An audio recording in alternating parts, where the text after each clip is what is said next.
Baiklah, perkenalkan nama saya Dewi Mosei dengan NIM 18704040. Pada saat ini saya akan menjelaskan materi tentang metode riset epidemiologi. Penyakit konsep dan hipotesis epidemiologi. Konsep adalah ide atau gagasan untuk memahami suatu fenomena, baik fakta atau peristiwa.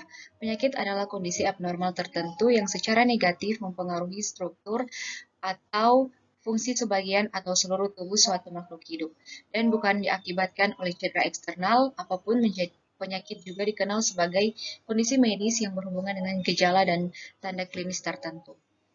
Pejamu atau host, keturunan, umur, daya tahan, seks, ras, status perkawinan, pekerjaan, dan status sosial ekonomi. Bibit penyakit atau agent, benda biotis dan abiotis. Lingkungan atau environment, lingkungan fisik, non-fisik, dan budaya. Hipotesis epidemiologi adalah suatu teori tentatif yang perlu diuji kebenarannya dalam bidang ilmu kesehatan termasuk sebagai berbagai ilmu kedokteran. Usaha mencari hubungan sebab akibat terjadinya penyakit dalam masyarakat maupun analisis terjadinya penyebaran penyakit dalam masyarakat biasanya didahului dengan penyusunan hipotesis. Penyusunan hipotesis dalam ilmu kesehatan adalah: yang pertama, metode perbedaan; kedua, metode persamaan; ketiga, variasi bersama; keempat, metode analogi. Ukuran frekuensi penyakit, definisi kasus, insiden, dan prevalensi, rate, dan risk.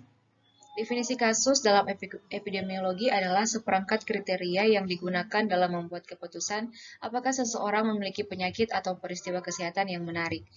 Untuk frekuensi penyakit termasuk dalam dasar epidemiologi deskriptif. Ukuran frekuensi penyakit merupakan ukuran asosiasi yang menjelaskan tentang seberapa seringnya suatu penyakit atau peristiwa-peristiwa di bidang kesehatan yang terjadi di masyarakat. Secara umum, tujuan pengukuran kejadian penyakit adalah digunakan untuk menilai keadaan kesehatan, mengetahui potensi-potensi untuk menanggulangi masalah kesehatan, mendeteksi kelompok mana yang berisiko terkena penyakit, dan secara garis besar kejadian penyakit dapat berupa morbiditas atau kesakitan dan mortalitas atau kematian. Insiden dan prevalensi. Insiden atau insidensi adalah jumlah kasus baru atau baru terdiagnosa dari suatu penyakit di antara populasi yang beresiko. Besarnya nilai prevalensi ditentukan oleh banyaknya orang yang sakit sebelumnya, serta lamanya orang tersebut menderita penyakit. Meskipun jumlah orang sakit sebelumnya tidak begitu banyak, tetapi jika penyakit berlangsung cukup lama, maka lama-kelamaan jumlah penderita akan meningkat karena terjadi penumpukan jumlah orang yang sakit, sehingga angka prevalen untuk penyakit akan menjadi tinggi. Jika diketahui angka insiden dan prevalen suatu penyakit, maka dapat dihitung lama berlangsungnya penyakit tersebut. Rate atau insiden density secara singkat diacu sebagai rate adalah kelajuan sesaat perubahan status kesehatan anggota populasi tertentu atau dari sehat menjadi sakit atau menderita penyakit tertentu. Insiden risk atau secara singkat sebagai risiko adalah jumlah subjek yang terkena suatu penyakit tertentu atau kasus baru dalam suatu periode tertentu dibagi menjadi jumlah anggota populasi yang pada awal periode pengamatan dalam keadaan sehat. Ukuran asosiasi odds, rate, dan risk ratio, perbedaan risk dan rate risiko yang disebabkan oleh populasi. Ukuran asosiasi dalam epidemiologi merefleksikan kekuatan atau besar asosiasi antara suatu eksposur atau faktor risiko dan kejadian suatu penyakit, memasukkan suatu perbandingan frekuensi penyakit antara dua atau lebih kelompok dengan berbagai derajat eksposur. Beberapa ukuran asosiasi digunakan untuk mengestimasi efek.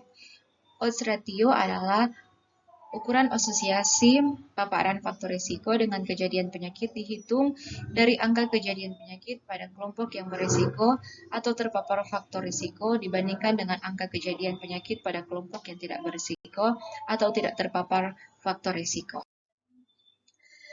Rate ratio merupakan rasio antara ID terpapar dengan ID kelompok tidak terpapar. Sedangkan risk ratio merupakan rasio antara CI terpapar dengan CI kelompok tidak terpapar. Perbedaan risk atau risk difference antara risiko pada kelompok terpapar dan risiko pada kelompok tidak terpapar. Perbedaan rate atau incident density difference antara ID pada kelompok terpapar dan ID pada kelompok tidak terpapar. Design studi ekologis cross-seksional, kontrol kasus, cohort, intervensi, community based. Desain ekologis adalah segala bentuk desain yang meminimalisasi dampak destruktif terhadap lingkungan dengan mengintegrasikan diri dengan proses terkait makhluk hidup. Studi ekologi merupakan penyelidikan awal hubungan paparan faktor dan penyakit. Cross-seksional adalah suatu penelitian untuk mempelajari dinamika korelasi antara faktor-faktor risiko dengan efek dengan cara pendekatan observasional atau pengumpulan data.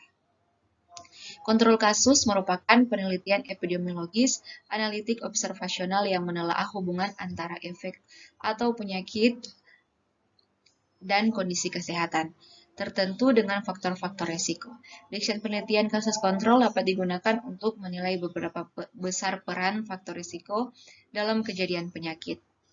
Studi cohort adalah studi observasional yang mempelajari hubungan antara paparan dan penyakit dengan memilih 2 atau lebih kelompok studi berdasarkan status paparan kemudian diikuti atau di-follow up hingga periode tertentu sehingga dapat diidentifikasi dan dihitung besarnya kejadian penyakit.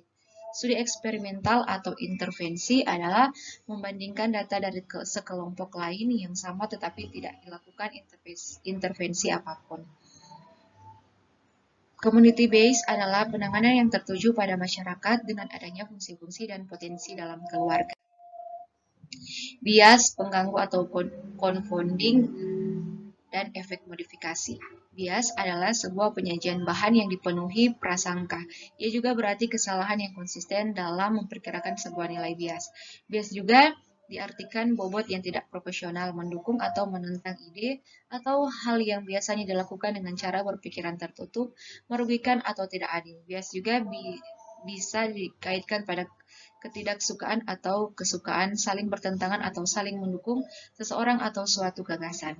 Confounding atau seringkali dikenal sebagai efek perancu atau pengacau merupakan bias yang bersumber dari proses pencampuran efek pajanan utama terhadap efek dari dampak risiko luar lainnya atau adanya variabel pengganggu yang digunakan sebagai perancu pada saat analisis yang bahkan tidak menggunakan metode yang tidak diperhitungkan. Confounding juga diartikan sebagai isu yang penting untuk diperhatikan karena kehadirannya dapat mempengaruhi value dan besaran risiko yang dapat menyebabkan kesalahan dalam pengambilan keputusan. Efek modifikasi adalah keberagaman atau heterogenitas variasi efek dari suatu faktor risiko terhadap kemunculan penyakit atau ATO pada level yang berbeda dari faktor risiko lain pada masa population. Pengubah efek merupakan faktor ketiga yang memodifikasi atau mengubah pengaruh paparan terhadap penyakit. Pengubah efek disebut juga interaksi. Analisis multivariabel, logistik, Poisson, dan regresi binomial. Analisis multivariabel adalah analisis yang melibatkan lebih dari satu variabel bebas. Dalam variabel tersebut terdapat keterkaitan atau korelasi satu sama lain. Regresi logistik atau kadang disebut model logistik atau logit dalam statistika digunakan untuk prediksi probabilitas kejadian suatu peristiwa dengan mencocokkan data fungsi logit kurva logistik. Analisis regresi merupakan Poisson digunakan untuk menganalisis hubungan antara sebuah variabel dependen yang menyatakan data terhitung atau data count berdistribusi Bayesian dengan satu atau lebih variabel independen. Regresi binomial adalah teknik analisis regresi di mana responden atau sering disebut sebagai Y yang memiliki distribusi binomial itu adalah jumlah keberhasilan dalam serangkaian percobaan memiliki probabilitas keberhasilan. Regresi binomial negatif adalah model non-linear yang berasal dari distribusi Poisson gamma mixture yang merupakan penerapan dan dari generalised dari GLM yang menggambarkan hubungan antara variabel dependen dan independen. Ukuran dan kekuatan sampel dalam studi epidemiologi. Ukuran sampel adalah banyaknya individu, subjek, atau elemen dari populasi yang diambil sebagai sampel. Jika ukuran sampel yang diambil terlalu besar atau terlalu kecil, maka akan menjadi masalah dalam penelitian itu. Design studi epidemiologi adalah studi yang mempelajari hubungan penyakit dan paparan dengan cara mengamati status paparan dan penyakit serentak pada individu-individu dalam suatu populasi tertentu. Pencegahan dan penyaringan screening epidemiologi molekuler.